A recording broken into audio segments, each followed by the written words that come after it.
Thursday the 6th of November and I feel like death. I have done the odd clip of a video here and there, haven't edited it yet, but I thought I would just come on and update you. But first of all, I'd like to start with it's a shame I can't remember the name of the silly woman, but she commented on one of my videos and basically said there's no evidence I have cancer, and basically what she wrote said I was talking a load of bullshit. No evidence. Why do I have to give evidence on my own YouTube channel that I've got cancer? Do you think it's a story I'm gonna make up? Fuck's sake, like, you stupid woman. I have blocked you, but as we know with YouTube, you can't properly block someone. You can only stop them commenting. So you're probably watching this now, but just so you know, you are a stupid, pathetic woman. Why would you come on to someone's YouTube you've never been on before? You don't know my history, you don't know anything about me, and comment shit like that. Well, you need to sit on one of them, love. Anyway, for all you lovely loyal subscribers that have been around for the 5 years that I've been on, I think some of you are interested. Thank you to all the new subscribers. I've had that many, I can't keep up. I think people are generally interested in cancer. You hear the word cancer and I'm to move, I've got a heat pack on my back. You hear the word cancer and you just think that's it. Well, I'll give you a little story. This time last year I got diagnosed with breast cancer. A lot of you came on that journey with me. I vlogged it. I'm glad to say I beat it. I had a mammogram the other day, and it shows that's clear. Breast cancer is not an issue. However, for about a month I had a bad back, and then 2 weeks ago it got so bad I took myself to A&E. Turns out I've got a staghorn kidney stone, the worst one you can have.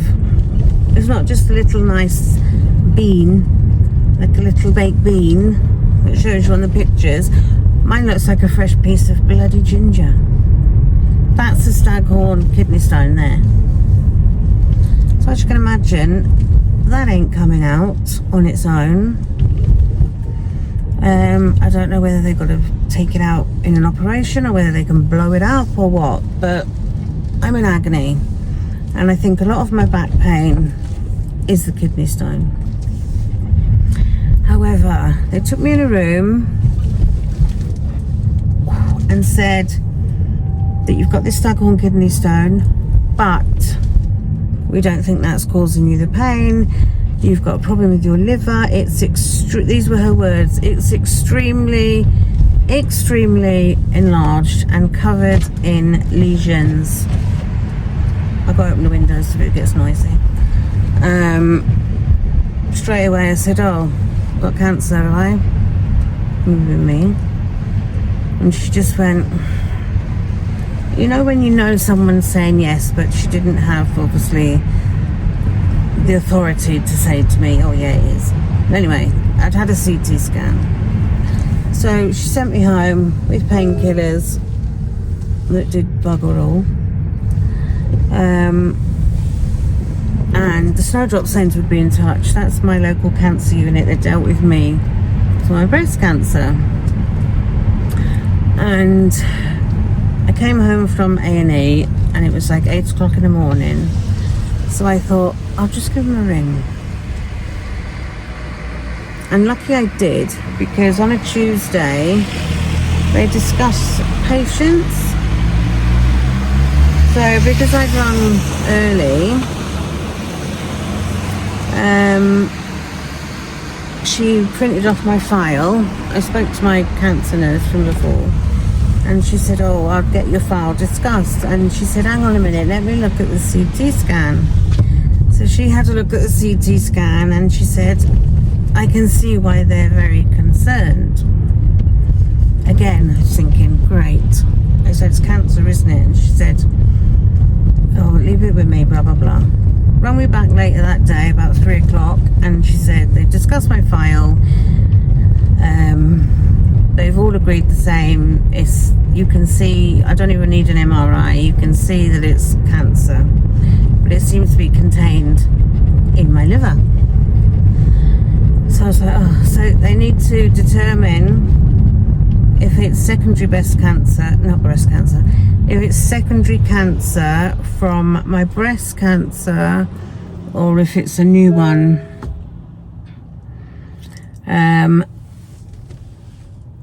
If it is secondary or primary, I don't know which one is best or worst. Not that any of them are best, but I don't know if it's better to have one than the other. I don't know. But anyway,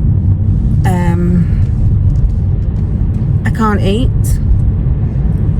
Absolutely hardly at all. Oh my God, I'm having to move my back.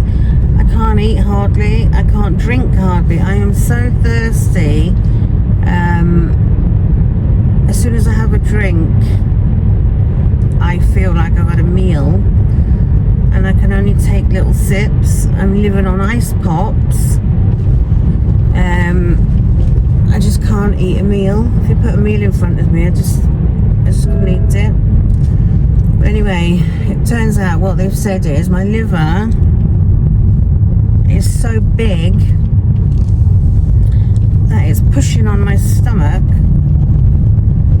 and to me it feels like I've had a gastric bypass without actually having it done. To me, that's what it's like. I get this massive feeling of like a football under my right boob. But anyway, they rang me yesterday and said, I'm really sorry, we've discussed your file again and we're not happy with your bowel. So I said, what, have I got cancer in my bowel? And she said, it might not be, but it could be. There's an area of concern. And when my bloods came back for the markers for my bowel, apparently they like them to be at 4 and mine are 9. So I've got to go and have I don't know what it's called, coloscopy or whatever. Basically, I've got to have a camera shoved up my ass. Just gets better and better, doesn't it? But anyway, they've given me an appointment for that. I'm still waiting for an appointment for my liver biopsy, because they said they cannot start my treatment until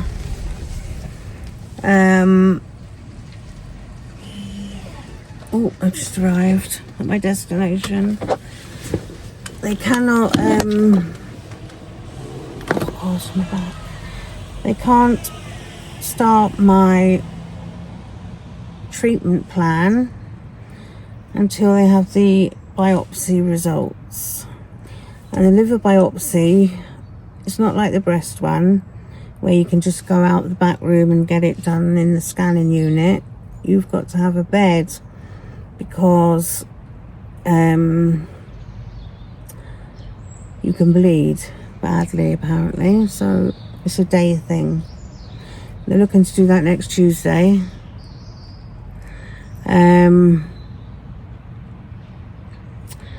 What else?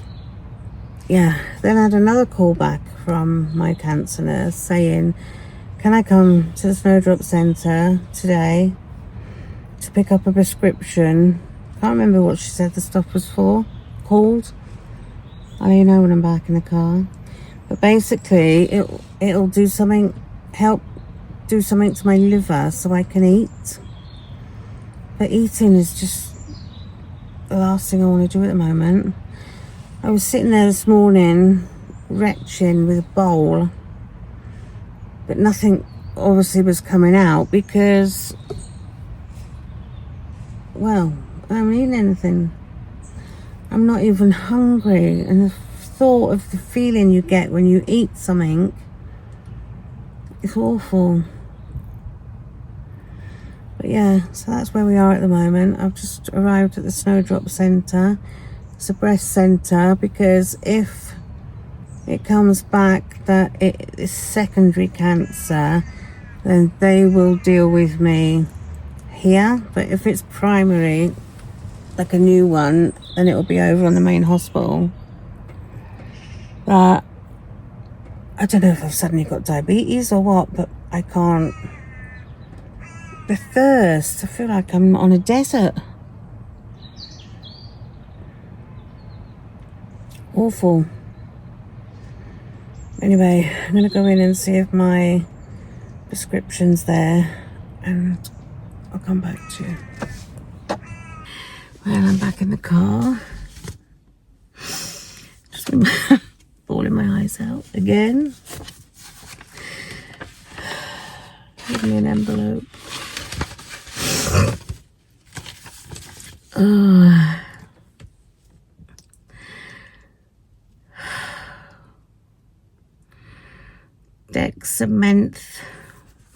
Dexamethasone. I'll bend the top over because it's got my address on it. And then I've got the form I've got to give in on Monday for my bloods. Tuesday, we're going to do my liver biopsy, she said. Anyway, Warren just messaged me and said he's on his way home. That's my husband. He was really upset yesterday. So I think he's just going to have a week off. He's got no holidays left. Be unpaid, but, you know, at the end of the day, he probably can't concentrate on his job.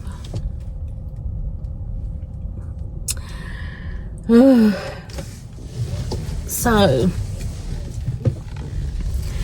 that, hang on a minute.